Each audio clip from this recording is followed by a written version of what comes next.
Savez-vous qui vous a créé, qui vous a donné un corps, la couleur de vos yeux et de vos cheveux?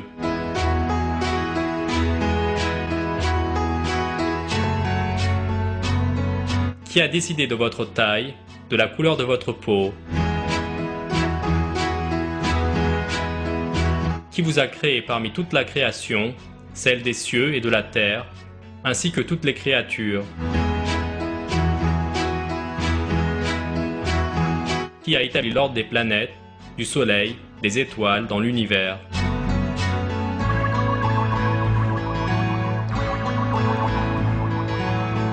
La majorité des personnes répondent toujours à ces questions de la même manière, disant « Allah nous a créés ». Et ce fait est indiscutable. Mais comment pouvez-vous parvenir à la connaissance parfaite d'Allah, notre Créateur et celui de tout l'univers?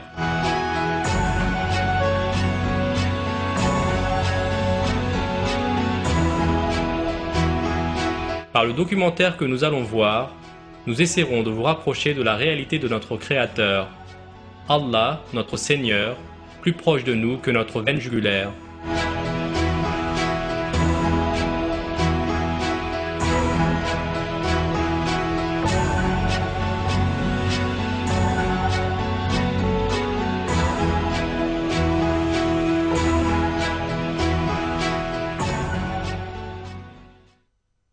Al-Awwal, le premier, dont l'existence n'a pas de commencement. Je demande la protection d'Allah contre le diable banni. C'est lui le premier et le dernier, l'apparent et le caché, et il est omniscient.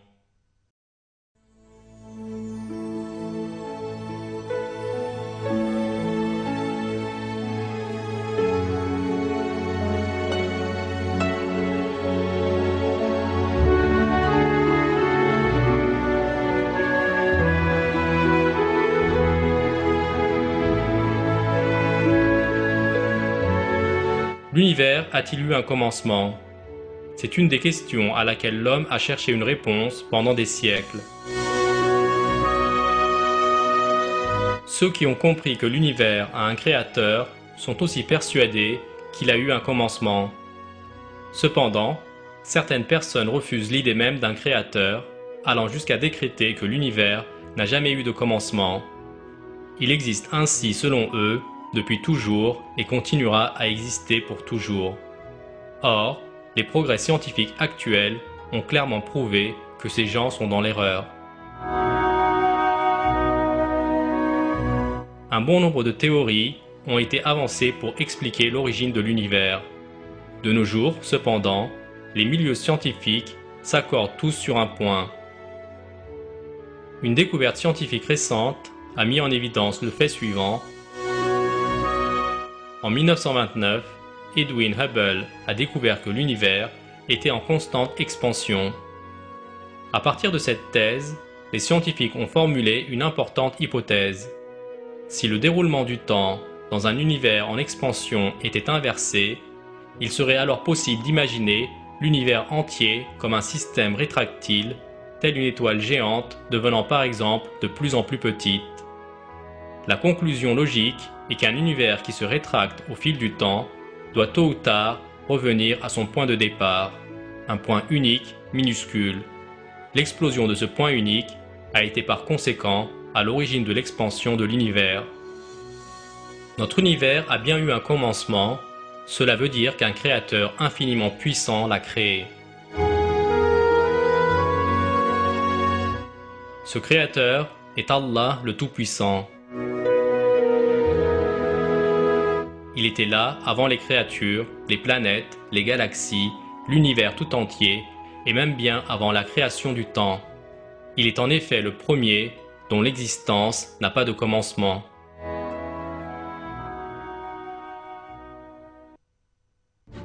Al-Adl, le juste, l'équitable.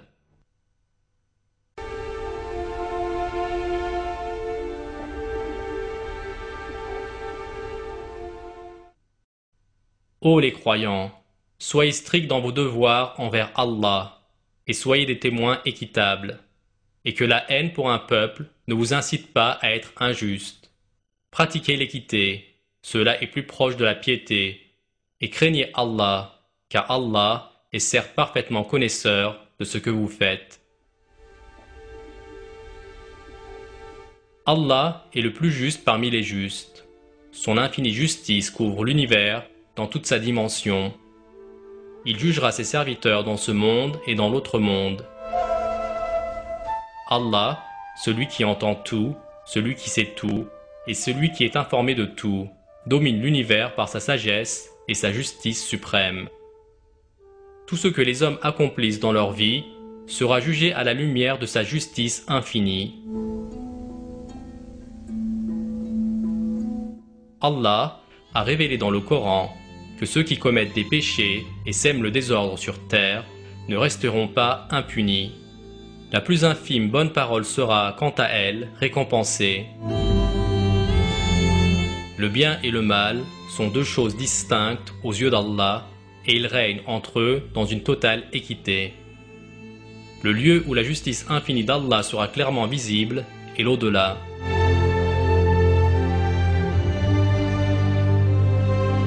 Il est certain qu'Allah n'omet aucune action et ses promesses sont véridiques.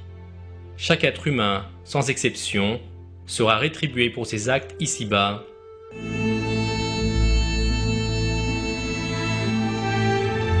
Ceux qui commettent le mal seront châtiés pour leur forfait, et ceux qui croient en Allah et accomplissent de bonnes œuvres recevront la plus belle et la meilleure des récompenses de sa part.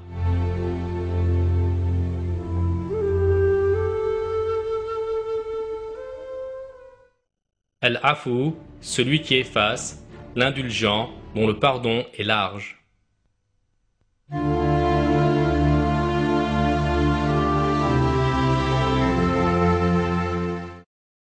Que vous fassiez du bien ouvertement ou en cachette, ou bien que vous pardonniez un mal, alors Allah est pardonneur et omnipotent. De par leur nature même, les hommes sont enclins à commettre des erreurs. Ils peuvent se tromper dans leur appréciation à tout moment, prendre des décisions erronées, mal se comporter. Pourtant, Allah qui a créé l'homme et qui connaît parfaitement ses imperfections, lui pardonne aussi ses fautes. Si Allah ne pardonnait pas, nul n'accéderait au paradis. Il ne faut pas oublier qu'Allah pardonne à ses serviteurs sincères. Le plus important pour une personne, c'est d'une part la sincérité de ses actes et d'autre part sa soumission à Allah tout en étant consciente de ses propres faiblesses. Allah pardonne les péchés de ceux qui se tournent vers lui sincèrement. Il l'a révélé dans le Coran. Allah accueille seulement le repentir de ceux qui font le mal par ignorance et qui aussitôt se repentent. Voilà ceux de qui Allah accueille le repentir. Et Allah est omniscient et sage.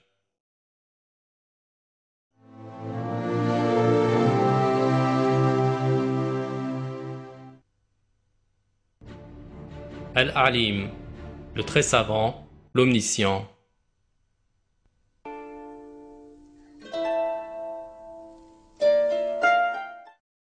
Allah connaît l'inconnaissable dans les cieux et la terre. Il connaît le contenu des cœurs.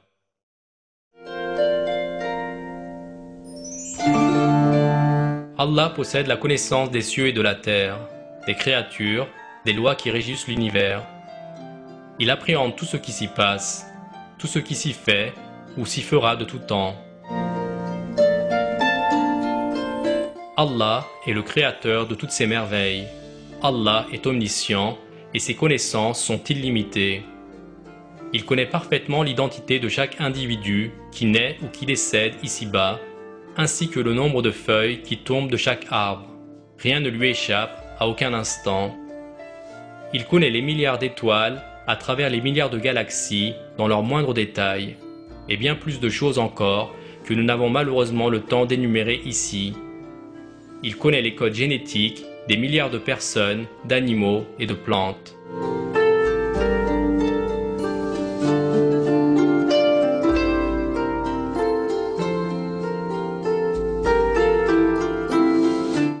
Dans un verset du Coran, il révèle: c'est lui qui détient les clés de l'inconnaissable. Nul autre que lui ne les connaît. Et il connaît ce qui est dans la terre ferme comme dans la mer. Et pas une feuille ne tombe sans qu'il ne le sache. Et pas une graine dans les ténèbres de la terre, rien de frais ou de sec, qui ne soit consigné dans un livre explicite. Il y a un secret très important que nous ne devons pas oublier.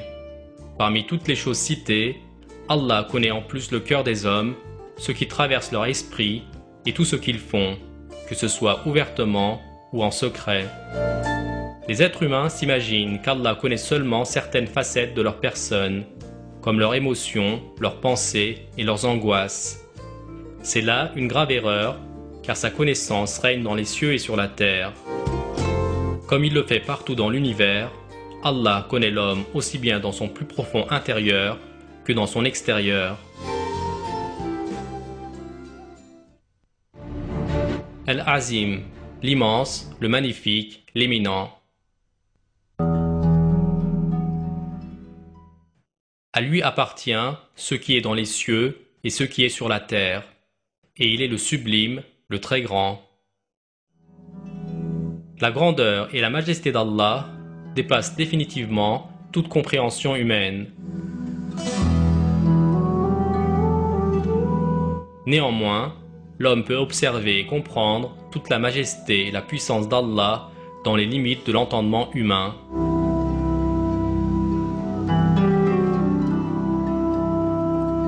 L'univers regorge en effet d'innombrables exemples, preuves de sa grandeur. Il suffit de contempler le monde pour se rendre compte de la grandeur d'Allah, créateur de l'univers visible et invisible.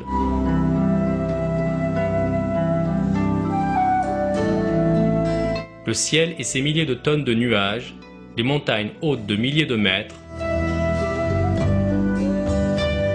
les mers et les forêts peuplées d'espèces végétales, animales et de vies humaines.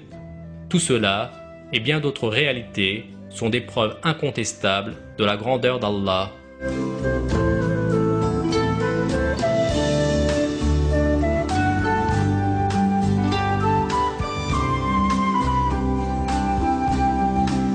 Quelques minutes de réflexion permettent à chaque individu de prendre conscience de la nécessité de se soumettre à Allah, le Tout-Puissant,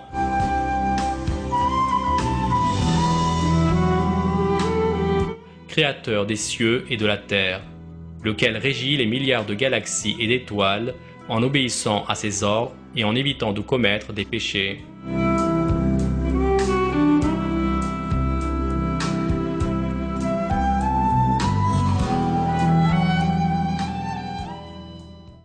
Al-Bari, le créateur, le producteur, le novateur.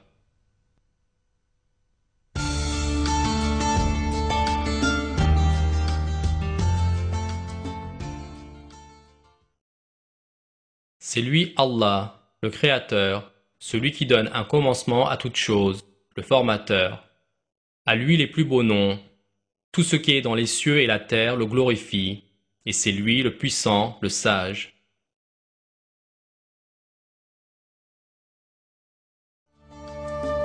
Tout est en parfait équilibre et en harmonie dans notre univers.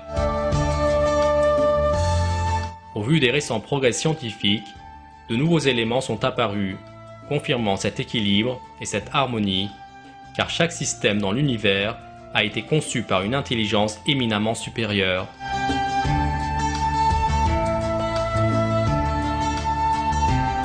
Le possesseur de cette intelligence a créé chaque créature selon un ordre étonnant.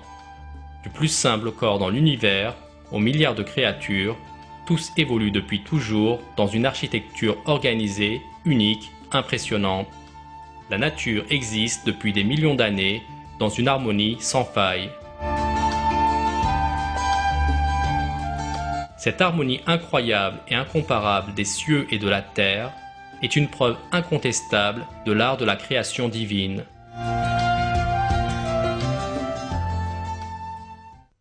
Al-Jabbar, celui qui domine et contraint, le contraignant.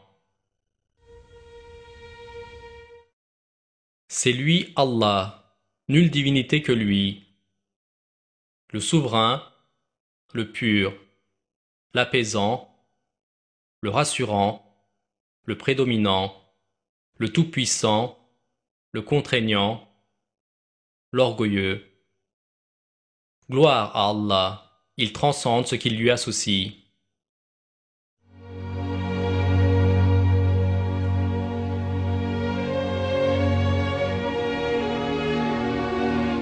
Le pire des égarements pour l'être humain est de grandir devant Allah et de devenir pétri d'orgueil. Aveuglé par ses illusions, l'homme se considère alors comme une entité indépendante d'Allah, à tel point qu'il en arrive à prétendre que certaines de ses caractéristiques viennent de lui et se reconnaît une identité propre. Bien évidemment, tout ceci est complètement irrationnel. Si nous nous arrêtons un instant sur la réalité des choses de la vie, nous nous rendons compte que nous ne sommes pas venus dans ce monde de notre propre initiative, que nous ignorons quand notre vie se terminera, enfin, qu'aucun de nos traits caractéristiques ne nous a été donné par nous-mêmes. Devant tous ces faits incontestables, il devient insensé et irraisonnable pour l'homme de grandir plein d'arrogance devant Allah, son Créateur. L'homme doit comprendre la grandeur d'Allah et prendre conscience qu'Allah l'a créé à partir de rien et lui a donné ses caractéristiques et aptitudes. Il ne doit pas non plus oublier qu'Allah peut à tout moment reprendre ses bienfaits dont il l'a si généreusement pourvu, et que toute créature doit un jour mourir. L'homme doit accepter que seul Allah sera toujours là et doit alors se soumettre à lui, car Allah, toutes les fois qu'il le souhaite, a le pouvoir de faire courber la tête à ceux qui sont imbus d'arrogance, inconscients de leur impuissance et qui se détournent de lui. Al-Haq, le vrai, dont l'existence est la seule véritable. Il en est ainsi parce qu'Allah est la vérité et que tout ce qu'ils invoquent en dehors de lui est le faux, et qu'Allah, c'est lui le haut, le grand.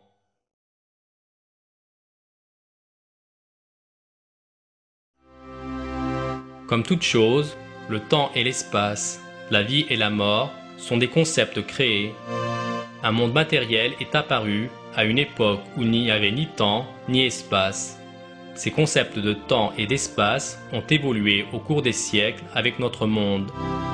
Si nous devions remonter le temps, nous nous heurterions à cette barrière infranchissable que constituent l'espace et le temps. L'élément le plus ancien qui sert de repère temporel est la création de l'univers. En fait, le temps limite identifié aujourd'hui par le monde scientifique est 10 puissance moins 43 secondes après la création de l'univers. Avant cette période, ni l'espace ni le temps ne peuvent être situés temporellement. À ce stade de réflexion, nous nous trouvons donc face à une dimension intemporelle dépourvue d'espace. Comme les concepts de temps et d'espace par lesquels l'homme est limité sont créés à un moment défini, alors, avant cette création, il n'y avait ni temps ni espace. Allah a créé ces concepts bien au-delà de notre entendement, bien qu'ils ne soient liés ni par l'un ni par l'autre. Il est au-delà du temps et de l'espace, raison pour laquelle il existe dans l'infini. Il est la seule véritable existence. À l'exception de son être, tout dans l'univers a été créé par sa volonté. Al-Qahhar, le tout est très contraignant, le dominateur suprême.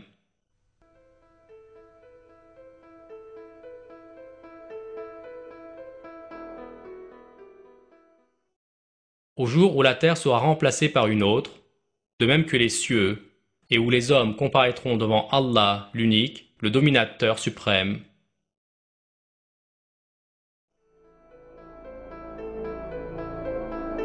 De la même façon qu'Allah est capable de faire disparaître les angoisses des hommes et de soulager leur cœur, il peut aussi les condamner à de terribles souffrances. Le Coran cite des exemples de nations détruites par des châtiments divins suite à leur négation de la religion, celle d'Allah, et à leur rébellion contre lui, Ces nations ont été éliminées lors de catastrophes terribles au moment où elles s'y attendaient le moins. Il s'agit là d'un châtiment exemplaire qu'Allah afflige aux mécréants ici-bas. Mais le châtiment ultime qu'Allah réserve à ceux qui sèment le trouble sur la terre et aux mécréants, c'est le feu éternel dans l'au-delà. Ils n'ont pas en effet estimé Allah à sa juste valeur et ont fait preuve d'ingratitude envers lui, malgré son indulgence infinie.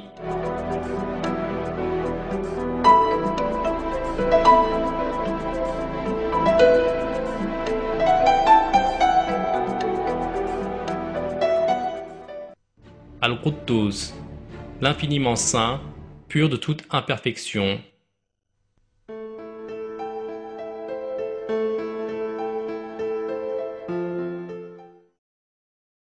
Ce qui est dans les cieux et ce qui est sur la terre glorifie Allah, et il est le puissant, le sage.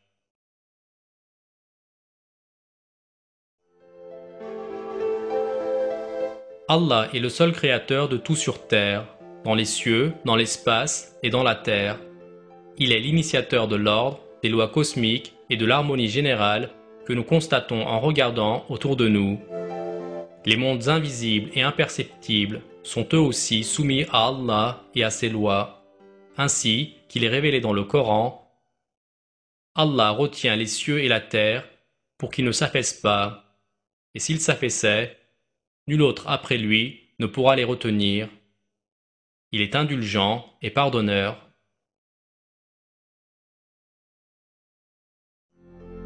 C'est Allah, notre Seigneur, qui a créé toutes choses et qui les garde.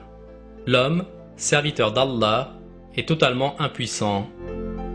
Il commet des erreurs, oublie et est souvent désespéré et insouciant. Car l'être humain est faible par rapport à son Créateur. Il est limité physiquement, spirituellement, voire sur le plan de l'entendement. Tout au long de sa vie, il doit prodiguer des soins et une attention permanente à son corps. S'il soumet son corps à un effort physique trop intense, le prive de sommeil pendant quelques jours, ou encore le laisse se déshydrater pendant une journée, ce corps finira alors par s'affaiblir et se dégrader. Ce sont là des signes évidents de faiblesse humaine, signes d'Allah pour les hommes doués d'intelligence, afin qu'ils réfléchissent et comprennent. Allah, notre Créateur, détenteur des noms les plus magnifiques, est au-dessus de toutes ces imperfections. Malik al-Mulk, le possesseur du royaume qui contrôle son règne et donne un règne à qui il veut. Dis, ô Allah, maître de l'autorité absolue, tu donnes l'autorité à qui tu veux, et tu arraches l'autorité à qui tu veux, et tu donnes la puissance à qui tu veux, et tu humilies qui tu veux. Le bien est en ta main, et tu es omnipotent. Si vous regardez autour de vous, où que vous soyez maintenant, chaque chose que vous voyez a son propriétaire. La chaise sur laquelle vous êtes assis est constituée d'atomes par celui qui lui a donné vie. Les fleurs dans leur peau s'épanouissent grâce au soleil et à l'eau qui leur sont offerts généreusement par leur Créateur. L'océan, ainsi que toutes les espèces qui le composent, existent par la volonté d'Allah, leur possesseur.